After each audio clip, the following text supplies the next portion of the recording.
नमस्कार, आदाब और सत श्री अकाल दोस्तों आजकल हर रोज बहुत कुछ सुनने को मिल रहा है क्रिप्टो करेंसीज और बिटकॉइन के बारे में। जैसे कि हाल ही में सेंट्रल गवर्नमेंट ने प्रपोज किया है कि वो पार्लियामेंट के इस विंटर सेशन में एक बिल पास करने जा रही है, जिसके चलते सभी प्राइवेट क्रिप्टो करेंसीज को बैन कर दिया जाएगा इंडिया में और आरबीआई द्वारा एक ऑफिशियल डिजिटल करेंसी को इशू किया जाएगा। तो आइए इस वीडियो में समझने की कोशिश करते हैं कि क्या है ये क्रिप्टो करेंसी और बिटकॉइन इतनी चर्चा में क्यों है। दोस्तों, मुझे लगता है कि हमें क्रिप्टो करेंसी को डिस्कस करने से पहले थोड़ा सा बेसिक डिस्कस करना चाहिए। फाइनेंशियल सिस्टम के कॉन्सेप्ट को अंडरस्टैंड करने की कोशिश करनी चाहिए।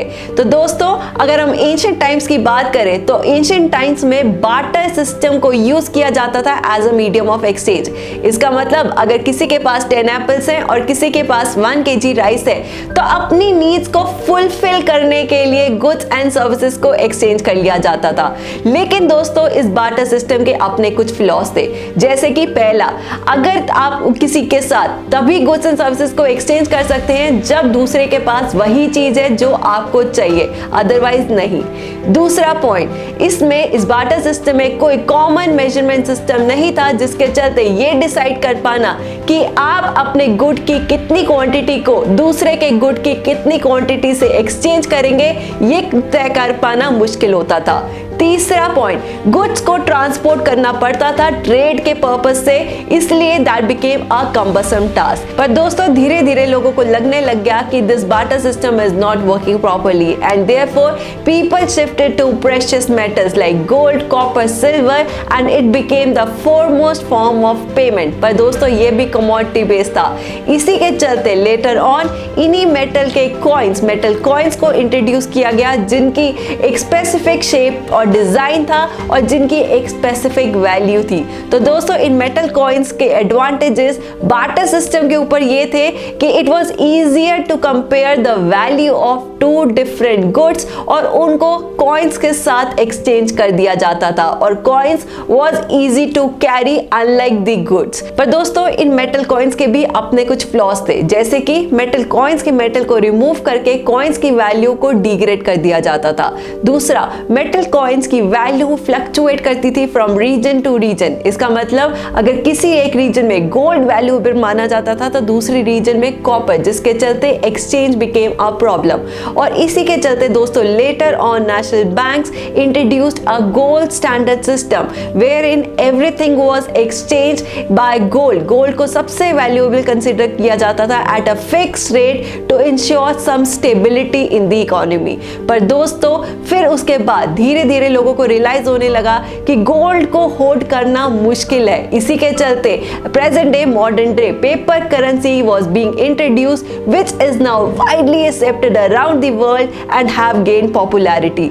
दोस्तों, अगर हम आज के present modern day paper notes और कॉइंस की बात करें तो इनकी अपने में कोई भी वैल्यू नहीं है, लेकिन if it is backed by country central bank only then it becomes valuable और इसी को फिएट करेंसी कहा जाता है। फॉर एग्जांपल दोस्तों, अगर हम इंडियन नोट की बात करें तो आप देखेंगे हर नोट पर आरबीआई गवर्नर के साइन होते हैं और उस पर क्लियरली लिखा होता है, हर नोट पे लिखा होता है कि मैं बेयरर यानी धारक को इतने अमाउंट देने का वचन देता हूं। और दोस्तों, इस प्रॉमिस के बिना और इस आरबीआई गवर्नर के साइन के बिना कोई भी पेपर नोट एक सिर्फ मामूली कागज ही है। फिर धीरे धीरे दोस्तों, ऑनलाइन एडवांसमेंट के चलते पेपर नोट्स और कॉइन्स के अलावा डिजिटल मनी भी काफी पॉपुलराइज होती जा रही है। For example, payment via debit credit card और डिजिटल वॉलेट जैसे कि पेटीएम, पेपल, अमेज़न पे, एप्पल पे। पर दोस्तों, अब सवाल ये उठता है कि क्रिप्टो करेंसी की जरूरत क्यों दिखने को मिल रही है। तो दोस्तों, इसका सबसे सिंपल कारण है कि as of now everything paper money and digital money everything is controlled by banks और सेंट्रल गवर्नमेंट। तो दोस्तों, इसका मतलब there is a central regulating authority who is deciding कि how paper money and digital money should work in the economy and is trying to influence the monetary system of the country. तो दोस्तों, इसके अगर कुछ examples आपके साथ share करूं तो पहला, हम जो पैसे बैंक्स पर डिपॉजिट करते हैं, बैंक्स उनको बिग कॉर्पोरेट्स को लोन देने में यूटिलाइज करते हैं और अगर वही लोन एनपीएस और डेट साबित होए तो हमारा पैसा रिस्क में चला जा सकता है।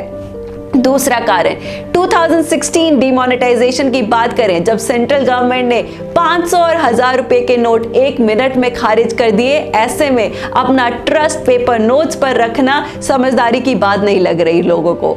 तीसरा पॉइंट, अगर हम ऑनलाइन ट्रांजैक्शन, ऑनलाइन पेमेंट की बात करें तो बहुत से इश्यूज दिखने को मिलते हैं, जैसे कि सर्वर डाउन या ऑनलाइन हैकिंग या एक transfer limit. There is a particular transfer limit, इसका मतलब आप एक टाइम पर एक लिमिट से ज्यादा ट्रांसफर नहीं कर सकते। तो इसके चलते दोस्तों क्रिप्टो करेंसी काफी प्रॉमिसिंग दिख रहा है फाइनेंशियल सिस्टम में इंट्रोड्यूस होता हुआ। दोस्तों अगर आपको सबसे सिंपल आसान तरीके से क्रिप्टो करेंसी को समझाने की कोशिश करूं तो ये एक डिजिटल वर्चुअल करेंसी है which is used as a medium of exchange just like paper currency और ऑनलाइन पेमेंट सिस्टम। बट फर्क ये है कि as a name suggest crypto plus currency, यानी ये क्रिप्टो करेंसी क्रिप्टोग्राफी यानी कोडिंग को यूज करती है to secure and verify all the transactions going on in the crypto currency. तो दोस्तों इसका मतलब सीधे शब्दों में ये है कि crypto currency is not controlled और regulated by any single central regulating authority like bank और गवर्नमेंट, बट क्रिप्टो करेंसी के यूजर्स ही क्रिप्टोग्राफिकली हर एक ट्रांजैक्शन को सिक्योर और वेरीफाई करते हैं। तो दोस्तों अब सवाल ये उठता है कि क्रिप्टो करेंसी कैसे ऑपरेट करती है, कैसे वर्क करती है। तो इसका आंसर मैं आपको अगली वीडियो में डिटेल में सबसे सिंपल शब्दों में देने की कोशिश करूंगी कि बिटकॉइन कैसे वर्क करती है, ये ब्लॉकचेन टेक्नोलॉजी क्या है और बिटकॉइन माइनिंग क्या है। पर दोस्तों अभी के लिए ये जानना जरूरी है कि crypto currency is devised on blockchain technology. और ब्लॉकचेन टेक्नोलॉजी को अभी थोड़ा सा समझाने की कोशिश करूं तो एक डिसेंट्रलाइज्ड पब्लिक लेजर है, यानी एक पब्लिक खाता है डिजिटल फॉर्म में जिसकी कॉपी हर एक सिस्टम पर होती है जो इस नेटवर्क का हिस्सा होते हैं और इस नेटवर्क के यूजर्स को नोड्स कहा जाता है। तो दोस्तों अभी के लिए ये जानना जरूरी है। और अगर सवाल ये उठे कि क्रिप्टो करेंसी की वैल्यू कैसे डिटरमाइन होती है तो आई होप आप इस बात से मुझसे सहमत होंगे कि it is regulated completely by market forces based on demand and supply, because इसमें कोई भी सेंट्रल रेगुलेटिंग अथॉरिटी इंटरवीन नहीं करता है।